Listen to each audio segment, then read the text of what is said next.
नमस्ते दोस्तों, मनमोहक हिंदी कहानियाँ चैनल में आप सभी का स्वागत है।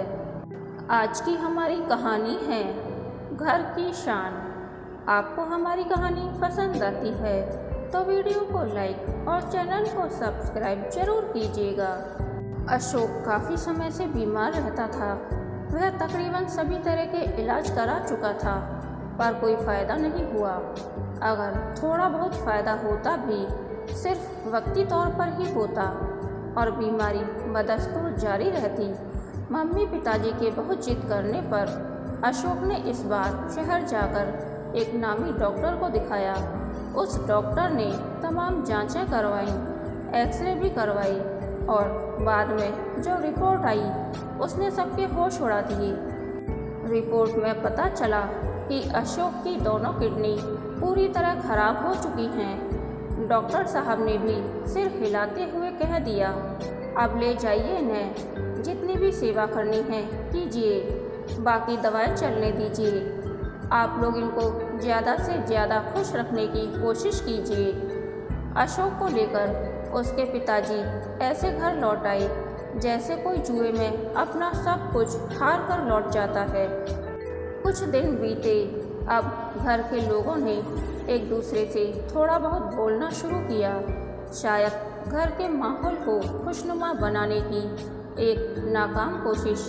अशोक के पिताजी घर के बाहर ही लकड़ी की टाल पर बैठते थे।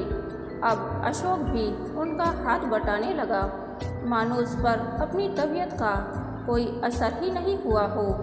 किसी ने सच ही कहा है कि जब दर्द हद से गुजर जाता है तो दवा बन जाता है। अब यही दर्द अशोक के लिए दवा बनने वाला था। एक दिन पिताजी ने घर के सभी लोगों को अपने कमरे में ठीक 8 बजे इकट्ठा होने को कहा। परिवार में मम्मी के अलावा अशोक और उसका छोटा भाई आशीष थे। एक बहन चारू थी जिसकी शादी पहले ही हो चुकी थी। शाम को ठीक 8 बजे अशोक, मम्मी और आशीष पिताजी के कमरे में पहुंच चुके थे। थोड़ी देर बाद पिताजी भी कमरे में आ गए, पर आज उनकी चाल में एक अलग तरह की खामोशी थी। देखो अशोक और आशीष, तुम दोनों मुझे अपनी ज़िंदगी में सबसे प्यारे हो। तुम दोनों काबिल हो। चारू जैसी प्यारी बेटी है जो अब अपने ससुराल को रोशन कर रही है। खैर, पिताजी ने एक गहरी सांस छोड़ी और फिर बोलना शुरू किया। इस बार उनके लहजे में थोड़ी सख्ती भी थी। जैसा कि तुम लोगों को पता है कि अशोक बीमार है और डॉक्टरों ने बताया है कि हमें उसको हर हाल में खुश रखना है। अशोक की पीठ पर हाथ फेरते हुए पिताजी ने कहा, कभी कभी जिंदगी हमसे कुछ ऐसे फैसले कराती है जो वक्ती तौर पर तो ठीक नहीं लगते, पर धीरे धीरे सही साबित होने लगते हैं। आज हम ऐसा ही फैसला लेने जा रहे हैं। दरअसल डॉक्टर ने हमसे कहा है कि हो सके तो अशोक की शादी जल्द से जल्द करा दी जाए, तो इसकी तबीयत में सुधार हो सकता है। पिताजी ने एक सांस में कहकर मानो अपना बोझ हल्का कर दिया था। पिताजी की फैसले को सुनकर मम्मी तो बुत बनी बैठी रही, पर छोटे बेटे आशीष को यह बात कुछ नागवार सी लगी, क्योंकि अशोक की बीमारी की बात आशीष भी जानता था और वह यह भी जानता था कि अशोक भाई 1 या 2 साल के ही मेहमान हैं, क्योंकि जिस आदमी की दोनों किडनी खराब हो चुकी हों उसकी सांसें कभी भी थम सकती हैं, और ऐसे में उसका शादी करा देना मतलब एक और बेगुनाह की जिंदगी तबाह कर देना था। इस फैसले का विरोध तो सबसे ज़्यादा अशोक की ओर से आना था, पर वह तो खामोश सा बैठा हुआ सब सुन रहा था। तो क्या यह माना जाए कि अशोक भी मरने से पहले अपनी ज़िंदगी पूरी तरह से जी लेना चाहता था, या फिर यूँ कह लें कि मरने से पहले वह किसी औरत के जिस्म को पूरी तरह समझ लेना चाहता था। बहरहाल इस समय अशोक के चेहरे पर बेबसी के साथ एक चमक भी थी जिसे वह बखूबी सबसे छुपा रहा था। आप लोग जैसा सही समझें वैसा करें कहकर आशीष अपने कमरे में आ गया। आखिरकार आनन फानन में अशोक की शादी तय हो गई। लड़की गरीब घर की थी पर बेहद खूबसूरत थी। पूरे घर में शादी की खुशियाँ थीं, पर आशीष का मन भारी था। उसका जी चाह रहा था कि वह जाए और लड़की वालों को रिपोर्ट के सारे कागज़ दिखाकर सब कुछ सच बता दे, या फिर अशोक के पास जाकर खूब खरी खोटी सुनाए। पर यह मुद्दा इतना संजीदा था कि आशीष ने अपनी जबान सिल ली और आँखों पर पट्टी बांध ली। शादी हो चुकी थी। पिताजी और मम्मी के चेहरे पर खुशियाँ चमक रही थीं, पर इसके पीछे जो काली बदली थी उससे सब अनजान थे या अनजान होने का दिखावा कर रहे थे। अशोक और शोभा की शादी को 1 साल पूरा हो गया और शोभा उम्मीद से थी, यानी वह माँ बनने वाली थी। घर में सब खुश थे, पर हमेशा अंदर ही अंदर डरे हुए। और फिर वह शाहदिन भी आ गया, जिसको कोई बुलाना नहीं चाहता था। अशोक की तबीयत अचानक बिगड़ गई। पीर फकीर झाड़ फूंक कोई कसर नहीं छोड़ी गई, पर सब बेमानी साबित हुआ। शोभा अब विधवा हो चुकी थी। उस पर दुखों का पहाड़ टूट पड़ा था। सभी का समझाना बुझाना बेकार साबित हुआ। वह तो रो रो कर बेहाल हुई जाती थी। आंसू थे कि थमने का नाम ही नहीं ले रहे थे। कहते हैं कि वक्त बहुत बड़ा मरहम होता है, और इस मरहम ने इस परिवार पर भी अपना असर दिखाया। अब रोना पीटना तो नहीं था, पर शोभा की उदासी और उसके कमरे से आती सिसकियों का जवाब किसी के पास नहीं था। और होता भी कैसे? अगर शोभा के विधवा होने में कोई जिम्मेदार था तो यही सब लोग थे। अशोक को गुजरे 6 महीने हो गए, तब पिताजी ने अपने घर में मोहल्ले के एक बड़े बुजुर्ग, अपने खास मिलने वाले और शोभा के पिताजी को बुलाया। तय समय पर सभी लोग इकट्ठा हुए।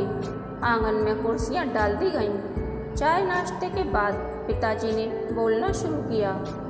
आप मेरे बुलाने पर मेरे घर आए हैं, इसका मैं शुक्रिया अदा करता हूँ। और जैसा कि आप लोगों को मालूम है कि मेरा बड़ा बेटा अशोक अब नहीं रहा। घर में उसकी विधवा है और वह बच्चे की माँ बनने वाली है। उसकी आगे की ज़िंदगी बेहतरी से गुजरे और हमारे घर की इज्जत घर में ही रहे। इसके लिए हम चाहते हैं कि हमारी बहू को हमारा छोटा बेटा आशीष सहारा दे और शोभा से शादी कर ले, जिससे शोभा को सहारा भी मिल जाएगा और उसके आने वाले बच्चे को अपने पिताजी का नाम भी मिल जाएगा। अगर मेरी बात से किसी को भी ऐतराज़ हो तो बेझिझक अपनी बात कह सकता है। कहकर पिताजी चुप हो गए। पिताजी की बात का हर शब्द आशीष के कानों में चुभता चला गया। आज पिताजी क्या करना चाहते हैं? पहले तो बीमार अशोक की शादी करा दी और अब उसकी विधवा से मेरी शादी कराना चाहते हैं। ठीक है, शोभा भाभी को सहारे की ज़रूरत है, पर मेरे भी सपने हैं, मेरे भी अरमान हैं। आशीष सोचता चला गया। मोहल्ले के बुजुर्ग व अन्य किसी को कोई दिक्कत नहीं थी। इतने लोगों के सामने आशीष की भी कुछ बोलने की हिम्मत न हुई। और सभी के रजामंदी के बाद आशीष और शोभा की शादी की घोषणा की जाने वाली थी कि तभी अंदर से शोभा की धीमी मगर सख्त लहजे वाली आवाज़ आई। आप सब बड़े काबिल लोगों के सामने मुझे यूँ बोलना नहीं चाहिए और मैं इस गलती के लिए आप सबसे माफ़ी मांगती हूँ, पर यहाँ बात 3 जिंदगियों की है, इसलिए मुझे बोलना ही पड़ रहा है। सबसे पहले पिताजी, मैं आपसे कहना चाहती हूँ कि आप तो मुझे अपनी बेटी बनाकर लाए थे। चारू के ससुराल जाने के बाद इस घर की बेटी की कमी मैंने ही पूरी की थी ना। फिर आज अचानक मैं आपको गैर कैसे लगने लगी? क्या मेरा और आपका रिश्ता सिर्फ इन तक ही था? और इनके जाते ही मैं आपको बोझ लगने लगी। और आप सब ऐसा क्यों समझ रहे हैं कि एक विधवा को हमेशा ही किसी मर्द के सहारे की ज़रूरत होती है? क्या इतना काफ़ी नहीं है कि वह अपने पति की यादों के सहारे जिंदगी काट दे? क्या दोबारा शादी करना मेरी आत्मा पर चोट पहुंचाने जैसा नहीं होगा? जिस शरीर और आत्मा पर मैं उनका नाम लिख चुकी हूँ, उस पर किसी और को हक कैसे दे सकती हूँ? और जहाँ तक आशीष की बात है, वह तो अभी पढ़ रहा है और उसकी अभी शादी की उम्र भी नहीं है। उसकी अपनी एक खुद की ज़िंदगी है जिसे वह अपने अंदाज से जीना चाहेगा।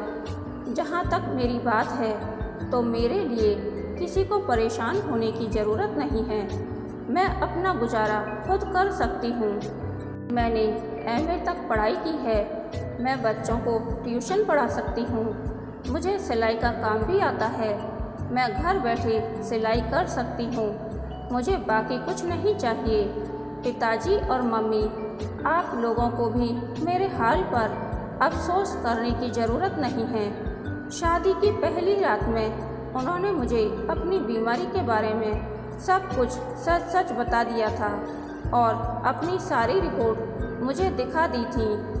उन्होंने यह बता दिया था कि वे कभी भी मेरा साथ छोड़कर जा सकते हैं।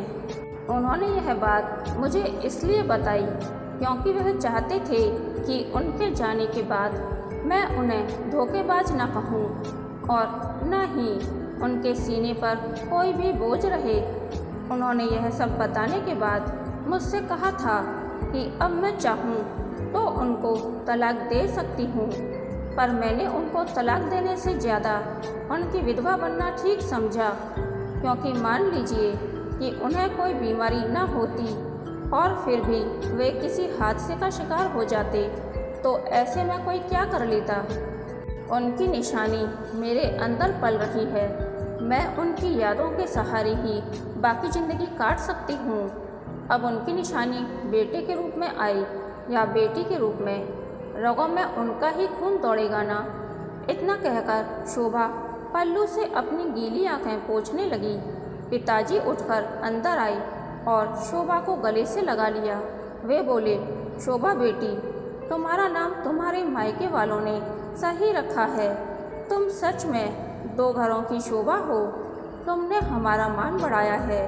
हमें तुम पर नाज है बेटी। सभी लोगों की आंखें ससुर बहू के इस प्यार पर बार बार भर आती थीं। सच में दो घरों की शान है बेटी, दो घरों का मान है बेटी। कहानी के अंत तक बने रहने के लिए धन्यवाद। यह कहानी आपको कैसी लगी प्लीज़ कमेंट करके बताइए।